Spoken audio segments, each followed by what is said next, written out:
Now this is gonna be a tricky one because both Mercedes and Lexus have two big SUVs that are some of my favorite designs right now, and that is the Lexus GX and the Mercedes-Benz GLE. So which one of these would I buy? That's what I'm gonna try and come to a conclusion with in this video. So first of all, we're going to compare the two based on design. That's what we do here on the channel, talk mostly about the design.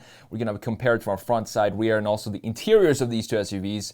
But first of all, let's have a look at the spec and tech of both of these. So maybe you can make up your mind if you're in the market for one of these. So the 2024 Mercedes GLE class, they just refreshed this. So you have a new bumper, you have new headlights right here, the internal pieces of the headlights. I love this design. I've talked about this on the channel before. The plantedness, everything. We're going to talk more about that in Photoshop in a minute. So it starts at $63,800 for this car. So the GLE 350 badge is powered by 255 horsepower turbocharged four-cylinder, which feels maybe a little small for this size of SUV. And you can have it with either rear or all-wheel drive and a 9-speed automatic transmission. If you step it up to GLE 450, you have 362 horsepower from a turbocharged inline 6. That sounds a little better to me. 255 horsepower in this package feels maybe a little weak, so 362 with the GLE 450 sounds better. I'm not going to compare the AMG versions here because Lexus doesn't have a sporty beast of a machine of their GX, so I'm just going to stick with the normal Mercedes models here. The Benz branded GLE 580 represents the most powerful and expensive non-AMG model, and here a 48-volt system combines a twin turbo four-cylinder V8. You have 504 horsepower in a non-AMG GLE, which is not bad at all. Then you have the GLE 450e that has a 23.3 kilowatt-hour battery pack, which you get around 40 miles of range per charge. Now, not only can the front seats be heated in this Mercedes GLE, but you have heated armrests and center console lid as well, and that is proper Mercedes luxury for you right there. On the interior, you do have, as you can see here, dual screens, but I do think that these look very well integrated in the dash. And again, more on that when we compare the two interiors here of these two SUVs. So you have dual 12.3-inch infotainment display and a gauge cluster as well. Wireless Apple CarPlay and Android Auto, as well as mobile Wi-Fi hotspots are all standard. Not bad at all. And if you want to check this article out, you can do that here. Click the link down in the description for both of these SUVs. Now, moving on to the GX, the brand new Lexus GX 2024 model year. This starts at $60,000. So it's $3,500, something like that, $1,000 cheaper for the base model than the Mercedes. And this design, man, I think it just looks so cool. They really chiseled everything up. And this is more, it feels more like an off-roader than the GLE, while still having that luxury feel to it. So it will be available with a twin turbo V6 powertrain, and you don't have the V8 anymore. However, this is more powerful than the outgoing V8, and you can have it with hybrid or not. You have a twin turbocharged 3.4-liter V6 engine, will be standard across the GX lineup and the SUV at the SUV launch. 349 horsepower. And it's connected to a 10-speed automatic transmission is also standard. And all models, of course, when you have a package like this, come with all-wheel drive or four-wheel drive. 18-inch wheels with 33-inch all-terrain tires is available, and you also have an aluminum skid plate and adaptive suspension system. Not bad, and this feels like a proper off-roader that also has this almost like better compared to the G-Class, the G-Wagon in my opinion, when it comes to styling, and also this boxy interior.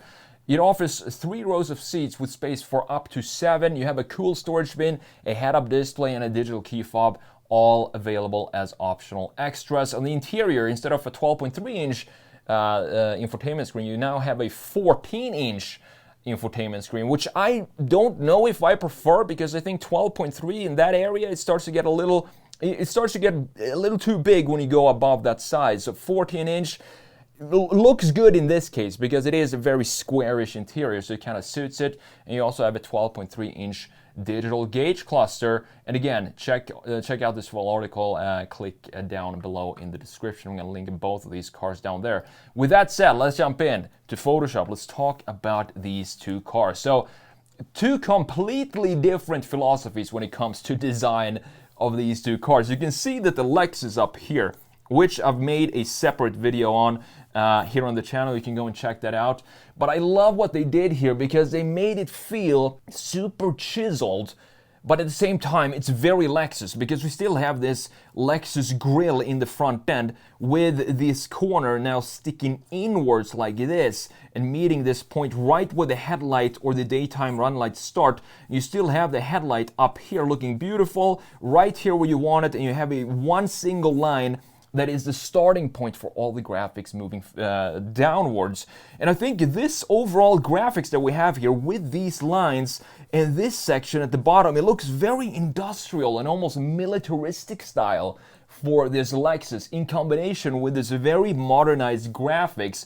I also like that we have this chamfer here on the side, creating sort of we have both a border for the graphics up top. We also have this chamfer creating this border on the side. And then we have a pretty strong graphic in the lower section. You can see the skid plate right down here, and the fog lights are integrated nicely, very simplistically in this design right here, as you can see. I do believe that these are functional vents, and the grille is open completely. You also have additional openings here and further openings down at the bottom. Overall, the front end of this, I think, is one of the best Lexus designs in the past decade, this new GX. Now, looking at the GLE and compare these two, I mean, the top one, the Lexus, is all chiseled, harsh, rugged, rough lines, chamfers everywhere, while the Mercedes is all bubbly, but in a good way. It's not EV bubbly here. This has one of the best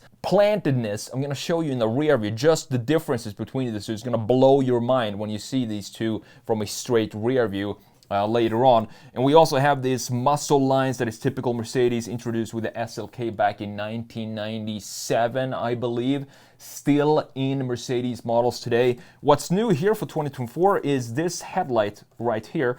The outline is exactly the same as the 2020 model, but the interior, the internal pieces here, these LEDs with these 4 ellipses here, this is completely new. And I'm glad that they don't have any bumper headlights. Instead, the headlights, as you can see, sit right here inside. And one thing with Mercedes that I've been not so happy about on some of their models is this inverted grille. So instead of having it go like this and kind of have this angle to it, this smiley, graceful smile Mercedes grille to it, this has a more of a frowning grille, but I do think it suits this design. In a way, I think the GLE still has almost, it looks like a unit, this car. And even though it's a lot more rounded than Lexus, it still has this almost military approach to it, specifically looking at it from a rear view. What's also new are these details down here, the bumpers. This is typical 2023-2024 Mercedes intakes right here with this with these angles going up here in the middle, becoming thinner and then wider at the sides with the intake right here at the bottom section. We also have some nice graphics down here at the bottom. Overall, a fantastic looking, still after 4 years now, introduced in 2020. I still think the GLE looks fantastic, one of the best looking SUVs on the market today, and so is the GX, and that's why this comparison is so difficult, which one I would actually buy, because as I said, they cost around the same. The base models is $60,000, $60,000 to $65,000. Now, looking at it from a side view, and here you can clearly see the super chiseledness of the Lexus. So we have this shoulder line right here, stretching single line, going up in this gorgeous chamfer in the D-pillar.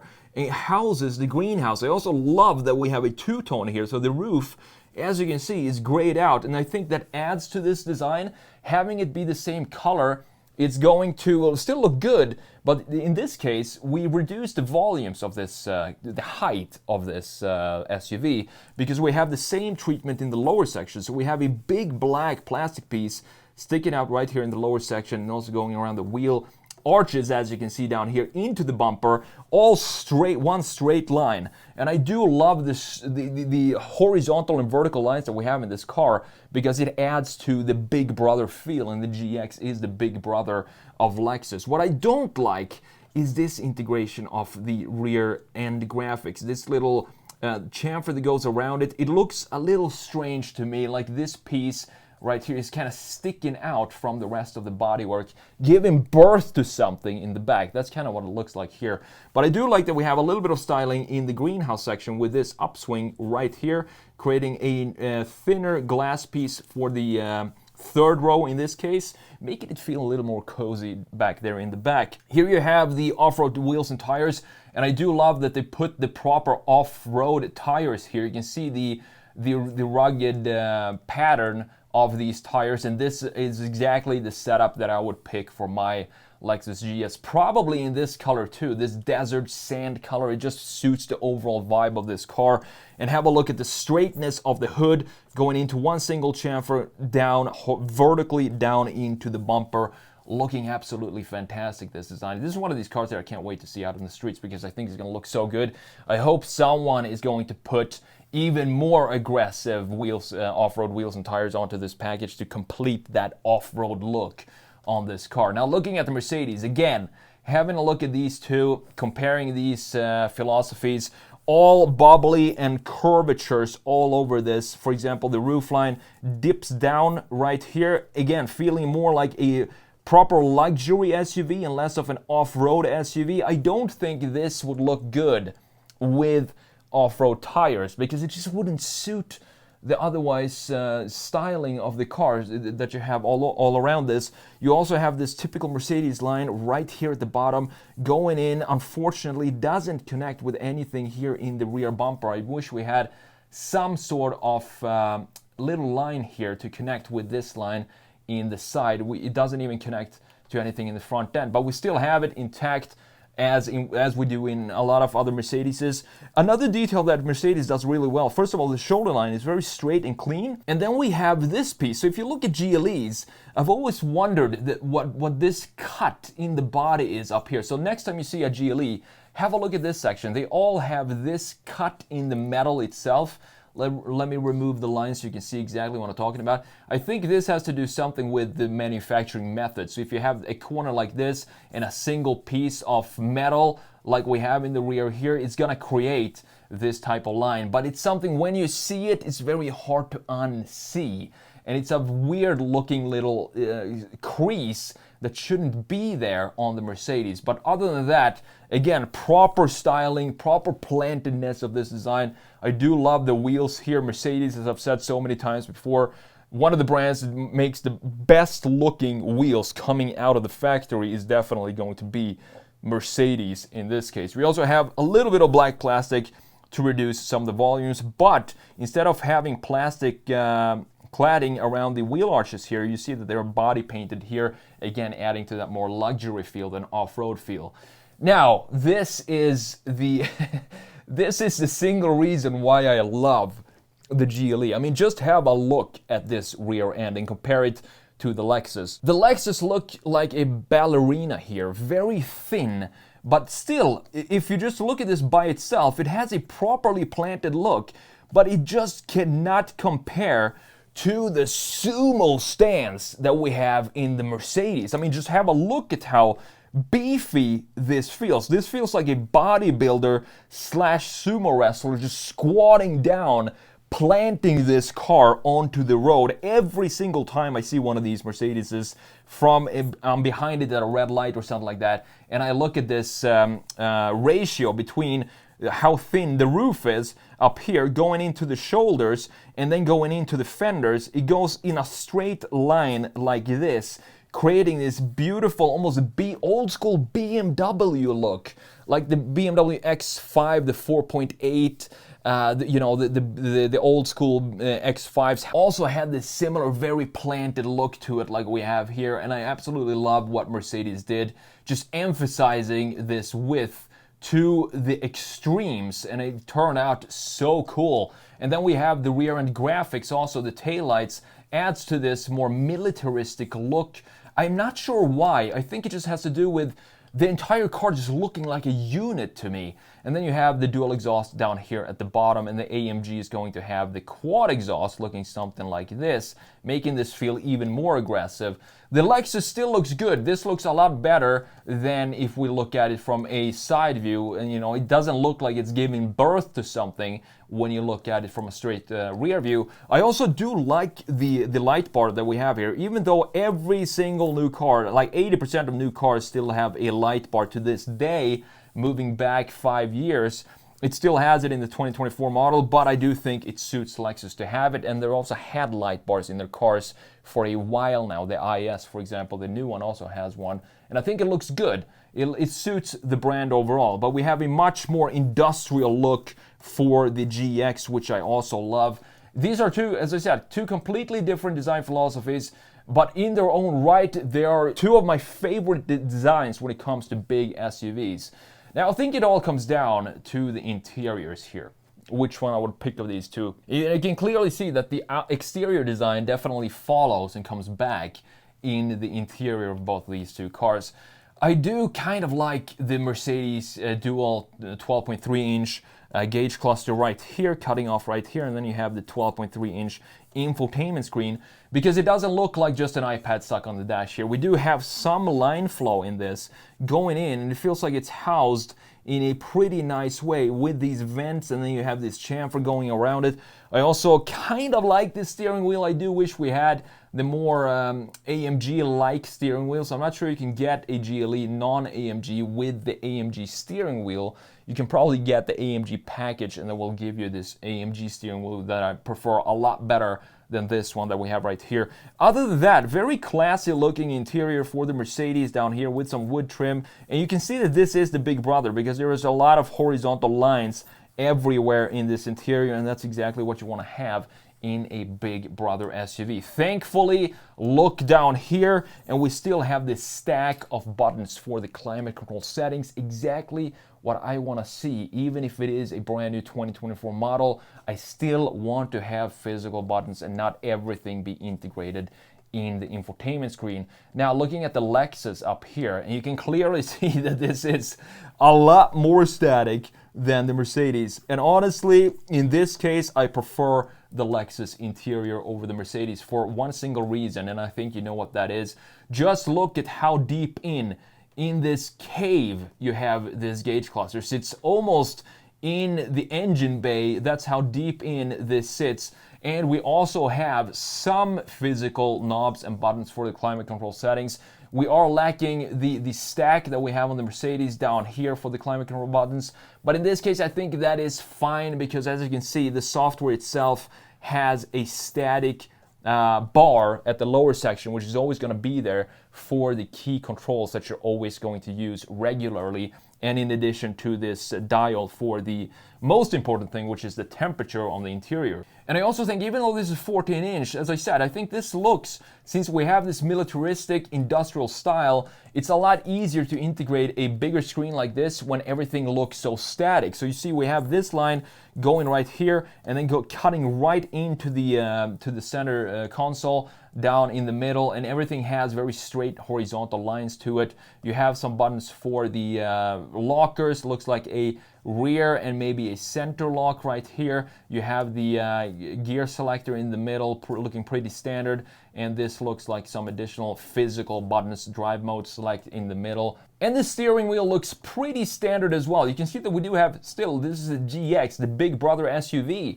but you still have paddles on this car. I'm not sure if I would ever use them on an SUV like this, but if you want to, you can still shift manually in, I believe, both these. Maybe the Mercedes doesn't even have the paddles back here. It doesn't look like it, but it doesn't matter because I would never use them in this type of package anyway. So which one of these would I buy? That's the question that is very, very difficult for me to answer. But in this case, being a big brother SUV, I feel like they should have a lot more purpose in being more stately and also a little bit more off-roady. So for that reason, and simply because it's a brand new design that I love, I'm gonna go with the cheaper option here, and that is the Lexus GX.